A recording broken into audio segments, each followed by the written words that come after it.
Hi, good morning. Welcome to Read with Chide, day 33. We are starting a bit later than planned this morning. Yesterday we did 6:30 a.m. We planned to do 6:30 a.m. also this morning, but my devices were being devised against me. Ha! My devices were devising against me, but we overcame by the blood of the Lamb and by the word of our testimony. So here we are, live as planned, even though we are about 36 minutes later than planned, but here we are. And we're going to get right into it. Good morning. Welcome to Read with Chide, day 33. We're on our way to catching up with our missed days, so we can't afford to be missing any day again, right? Thank you for joining me this morning.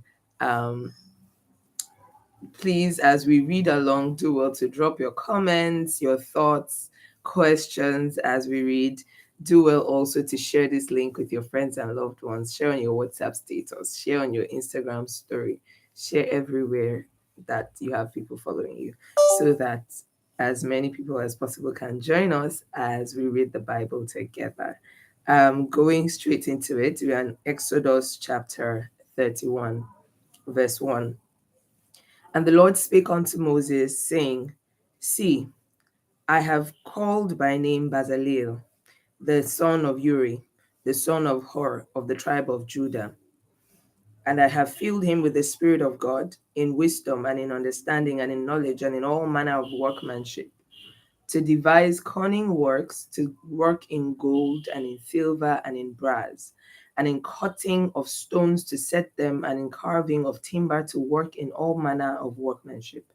And I, behold, I have given with him Aholiab, the son of Ahisamach, of the tribe of Dan, and in the hearts of all that are wise hearted I have put wisdom, and that they may make all that I have commanded thee.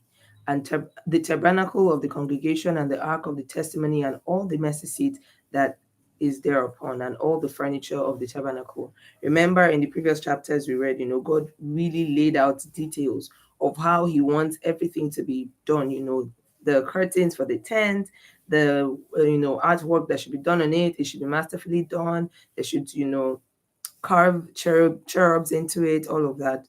So he's now saying, I have anointed these people. They are already good in their craft, but I've anointed them to be especially good so that they're able to do these things that I have asked. Because one thing with God, he will never give an assignment without the person to accomplish it, right?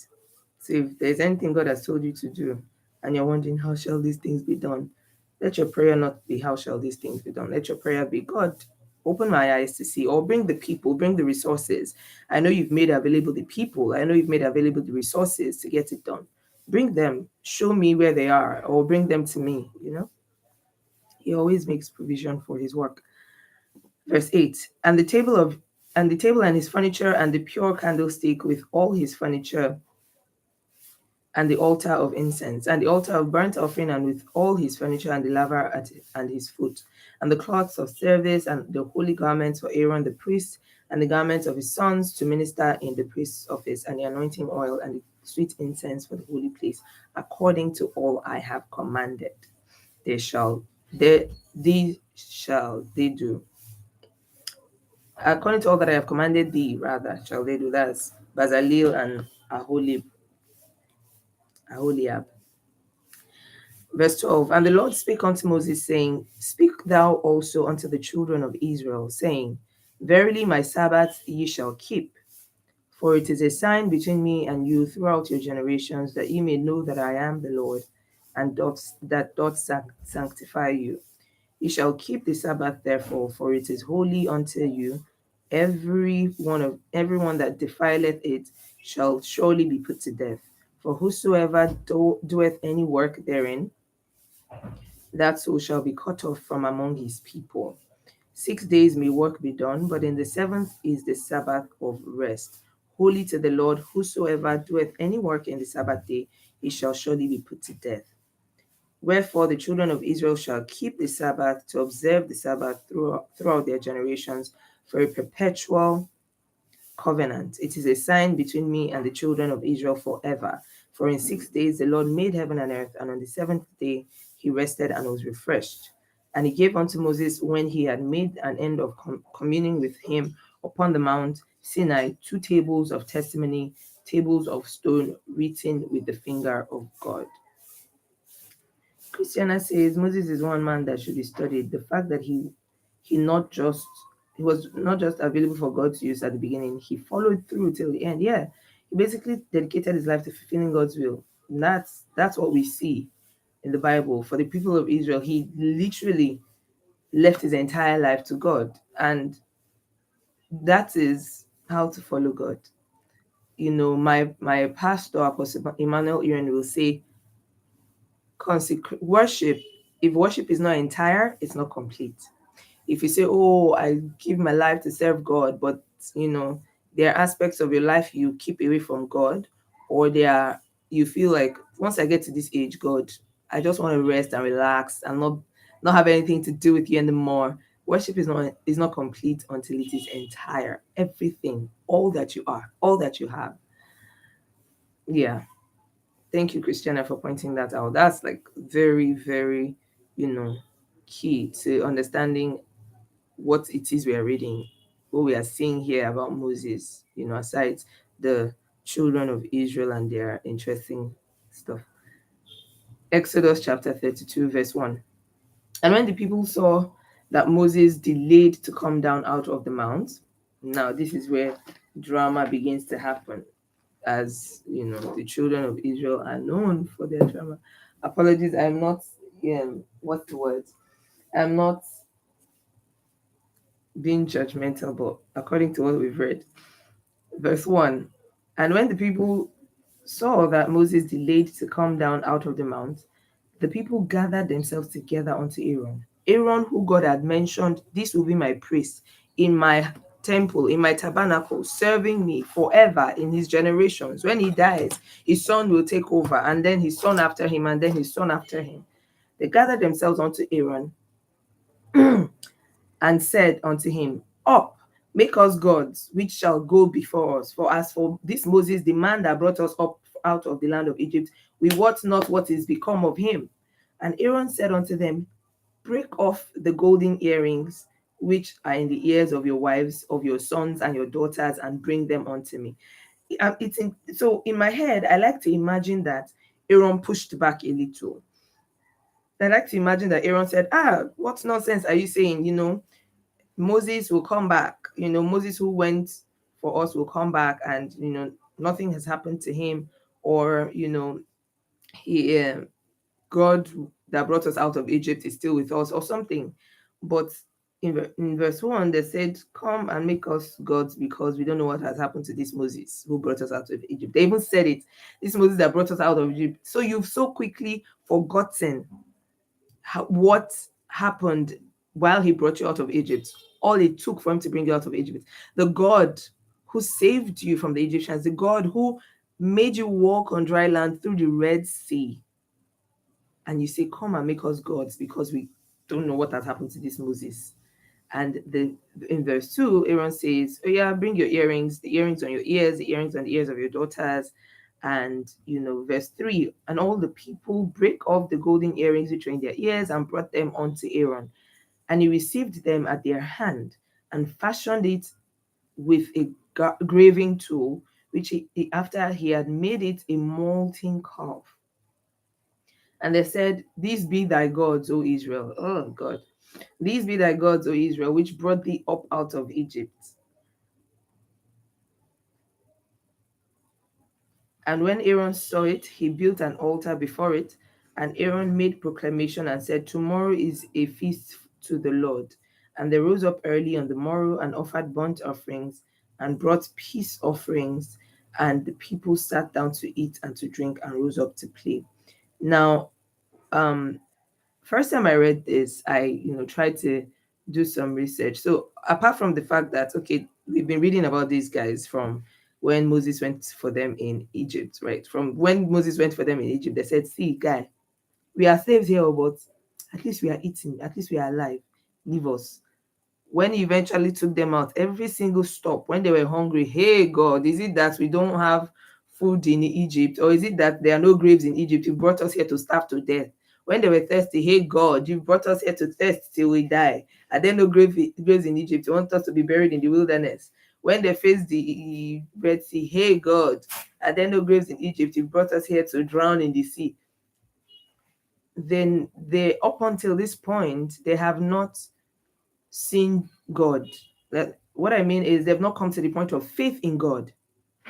They are still pseudo Egyptians because they had lived in Egypt for 430 years before Moses showed up and said, God said I should bring you out. They are still pseudo Egyptians, used to having several gods.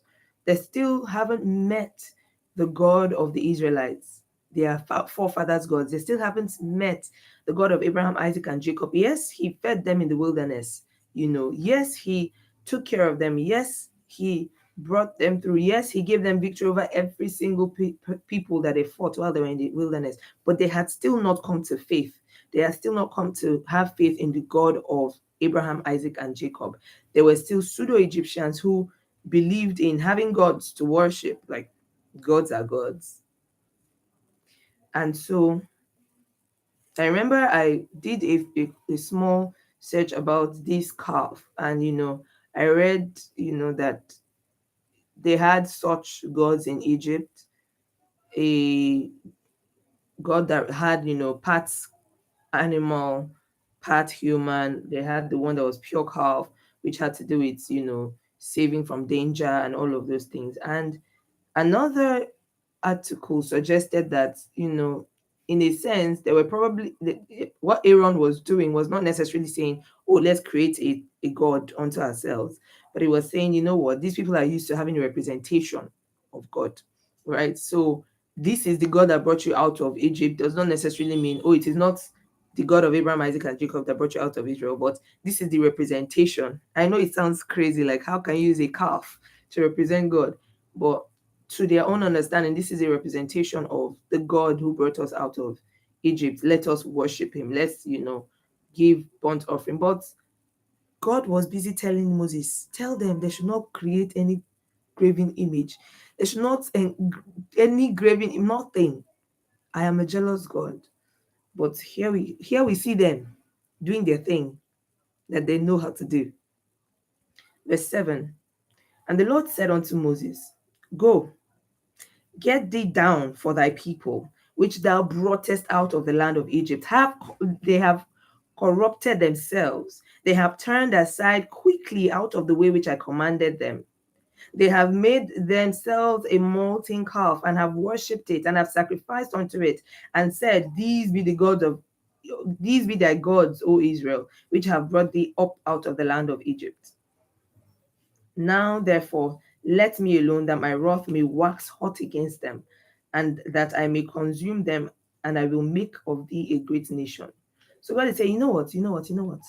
Let me clear these people out of the way. You, Moses, let me deal with you alone and your generations. Leave me alone. Let me destroy these people. Christian is saying, and another thing is that God never makes mistakes in choosing people. If He chose you and you give yourself up to be used, you'll definitely enjoy the ride. It might not be all smooth, but the end is God. Christiana, this thing you said is something that I thought of just yesterday. So vulnerable moment, right? There are certain things that God had spoken to me about this year a long time ago, and then reiterated end of last year. And then this is July. July after the ending, and I had really been praying about these things because at the end of the day, God can do in 2 months what you've been looking forward to for 12 years, right? And I've been praying, and then in the last couple of days, a couple of things have happened that made me feel that made me realize, oh my God, is it finally happening? And then yesterday, I woke up to a message from someone who said, oh, I was praying for you this morning, and these are the words that God gave to me, and they're the exact three things I had been praying about. Like, he did not add anything, he did not subtract anything. Those exact three things, and it was so profound to me. And later that day, something else happened to like confirm one of those things. And later in the evening, I was on Threads, and someone was talking about, no, someone put up a post that said, when God called you, he factored in your stupidity. And I typed a comment that which I eventually did not click post on because I felt I don't want to share this publicly yet. You know, how that it is very comforting to remember. And it's something similar that you're saying, Christiana, because in that yesterday, after being excited, like, you know, not excited, excited is not the word. At some point that yesterday, I was just ruminating on what was happening. And then I heard myself say out loud, oh, God is ready. God is ready. Like, God is ready for it to happen, because it didn't seem like I was doing anything specifically to make these things be coming to me at this time. So I just heard myself saying, oh, God is ready. Because when God is ready, forget it. He will do what he will do. Right. And then as I said that in my mind, I started thinking, oh God, but have you not already messed things up? Have you prepared well enough? Will you not? Are you ready for this thing? You know, all of those questions came to my mind. And so when I saw that post in the evening, when God called you, he factored in your stupidity. I know it seems like a funny post, but it kind of calmed me down a bit. And so, you know, I had typed up how things had been happening and how that post helped me, but then I didn't post that. But I feel like I can share that here because this is my own platform. So, you know, Christiana is saying when never God never makes mistakes in choosing people. So if it chooses you, just give yourself up to be used. You'll definitely enjoy it. It might not be smooth, but the end is. So you might be thinking, God, are you sure me? Moses did that too. Moses said, I'm a stammerer. God said, I'll give you Aaron. He said, I don't know how to talk. I am this, I am that. God, until God got angry and like, guy, I've chosen you, period. So if God has chosen you to do something, no matter how unqualified you think you are, just get to the program. Just start doing as He instructs, one step at a time. He will show you, He will teach you, He will help you. That's all you need to know. Capish? This is your sign that you were waiting for. Verse 11 of Exodus 32. And Moses besought the Lord with God, his God, and said, Lord, why doth thy wrath wax hot against thy people, which thou hast brought forth out of the land of Egypt, with great power and with a mighty hand? Now, this is Moses, you know, reminding God of what he has done so that he will not destroy these people, these silly people. Pardon me for using that word. Wherefore should the Egyptians speak and say, for mischief did he bring them out, to slay them in the mountains and to consume them from the face of the earth? Turn from thy fierce wrath and repent of this evil against thy people. So remember, you took them out with a mighty hand. These Egyptians will say, he brought them out just to go and kill them in the mountains now. Verse 13, remember Abraham, remember Isaac and Israel, thy servants, to whom thou swearest by thine own self, and said unto them, I will multiply your seed as the stars of heaven, and all this land that I have spoken of I will give unto your seed, and they shall inherit it forever. And the Lord repented of the evil which he thought to do unto his people. And Moses turned and went down from the mountain, and the two tables of the testimony were in his hand, and the tables were written on both their sides, on the one side and on the other were they written. And the tables were the work of God, and the writing was the writing of God, graven upon the tables. And when Joshua heard the noise of the people as they shouted, he said unto Moses, there is a noise of war in the camp. So was Joshua with Moses? I didn't read anything about Joshua going up the mountain with Moses, did we?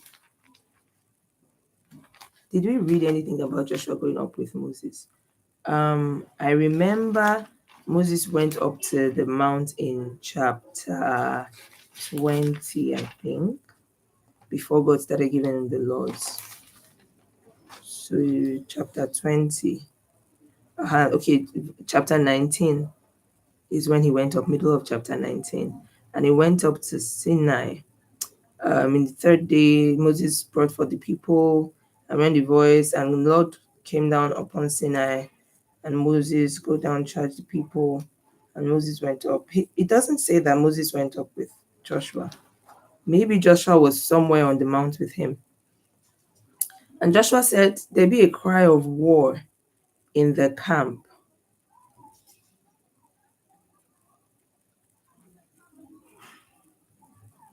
Verse 18, and he said, it is not the voice of them that shout for mastery, neither is it the voice of them that cry for being overcome, but the voice of them that sing do I hear.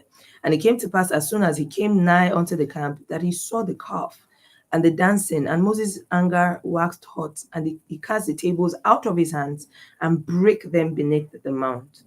I like to think that maybe as Moses was on the mountain, Joshua and maybe a couple of people were closer to the mountain, praying for Moses, before you get to the camp itself. Verse 20, and he took the calf which they made and burnt it in fire and ground it to powder and strawed it upon the water and made the children of Israel to drink it. If this is what you call your God, do you see how powerless it is? Verse 21, and Moses said unto Aaron, what did these people unto thee? That thou hast brought so great a sin upon them. Like, what did they do to you that you will bring this kind of great sin upon them? And Aaron said, let not the anger of my Lord wax hot. Thou knowest the people that they are set on mischief. For they said unto me, make us gods, which shall go before us. For as for this Moses, the man that brought us out of the land of Egypt, we wot not what is become of him. And I said unto them, whosoever hath any gold, let them break it off. So they gave it to me, and I cast it into the fire, and there came out this calf. So the fire brought out the calf by itself. No be you calf. And when Moses saw that the people were naked, for Aaron had made them naked unto their shame among their enemies, then Moses stood in the gate of the camp and said, who is on the Lord's side? Let him come unto me. And all the sons of Levi gathered themselves together unto him. And he said unto them, thus said the Lord God of Israel, put every man his sword by his side, and go in and from gate to gate throughout the camp, and slay every man and his brother, and every man his companion, and every man his neighbor. And the children of Levi did according to the word of Moses, and there fell of the people that day 3,000 men.